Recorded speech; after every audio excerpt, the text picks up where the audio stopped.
ಮತ್ತೆ ಭೀಮಾ ತೀರವನ್ನ ನಡುಗಿಸಿದ ಹತ್ಯಾಕಾಂಡ.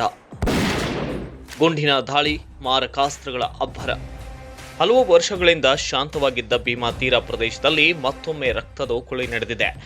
ವಿಜಯಪುರ ಜಿಲ್ಲೆಯ ಚಡಚಣ ತಾಲೂಕಿನ ಗೋವಿಂದಪುರ ಗ್ರಾಮದಲ್ಲಿ ಜಮೀನು ವಿವಾದದ ಹಿನ್ನೆಲೆಯಲ್ಲಿ 6 ಜನರನ್ನ ಮಾರಕಾಸ್ತ್ರಗಳಿಂದ ಕೊಚ್ಚಿ ಹಾಗೂ ಗುಂಡು ಹಾರಿಸಿ ಬರ್ಬರವಾಗಿ ಹತ್ಯೆ ಮಾಡಿರುವ ಘಟನೆ ಇಡೀ ರಾಜ್ಯವನ್ನೇ ಬೆಚ್ಚಿ ಬೀಳಿಸಿದೆ. ನಿರಾಳೆ ಮತ್ತು ಗೋಳಗಿ ಕುಟುಂಬಗಳ ನಡುವೆ ಸರಿಸುಮಾರು 10 ಎಕರೆ ಜಮೀನಿನ ವಿಚಾರವಾಗಿ ದೀರ್ಘಕಾಲದಿಂದ ವೈಮನಸ್ಸು ಇತ್ತು ಎನ್ನಲಾಗಿದೆ. ಈ ವಿವಾದ ಬಗೆಹರಿಸಲು ನಡೆದ ಸಂಧಾನ ಸಭೆಯಲ್ಲಿ ಘರ್ಷಣೆ ಭುಗಿಲೆದ್ದಿದ್ದು ಮಾತಿನ ಚಕಮಕಿ ಕ್ಷಣಾರ್ಧದಲ್ಲಿ ರಕ್ತಪಾತಕ್ಕೆ ತಿರುಗಿದೆ.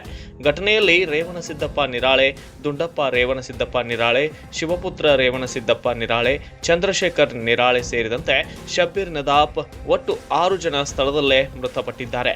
ಮೃತರಲ್ಲಿ 5 ಒಂದೇ ಕುಟುಂಬಕ್ಕೆ ಸೇರಿದವರಾಗಿದ್ದು ಎಂದು ಪೊಲೀಸರು ಈಗ ಮಾಹಿತಿಯನ್ನ ಮಾಧ್ಯಮಗಳಿಗೆ ರವಾನೆ ಮಾಡಿದ್ದಾರೆ.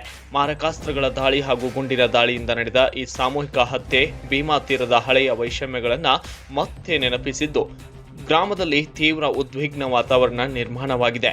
ಘಟನೆಯ ಮಾಹಿತಿ ತಿಳಿಯುತ್ತಿದ್ದಂತೆಯೇ ಜಿಲ್ಲಾ ಪೊಲೀಸ್ ವರಿಷ್ಠಾಧಿಕಾರಿಗಳು ಸೇರಿದಂತೆ ಹಿರಿಯ ಅಧಿಕಾರಿಗಳ ತಂಡ ಸಶಸ್ತ್ರ ಪಡೆಯೊಂದಿಗೆ ಗ್ರಾಮಕ್ಕೆ ಧಾವಿಸಿದ್ದು ಬಿಗಿ ಪೊಲೀಸ್ ಬಂದೋಬಸ್ತ್ ಏರ್ಪಡಿಸಲಾಗಿದೆ.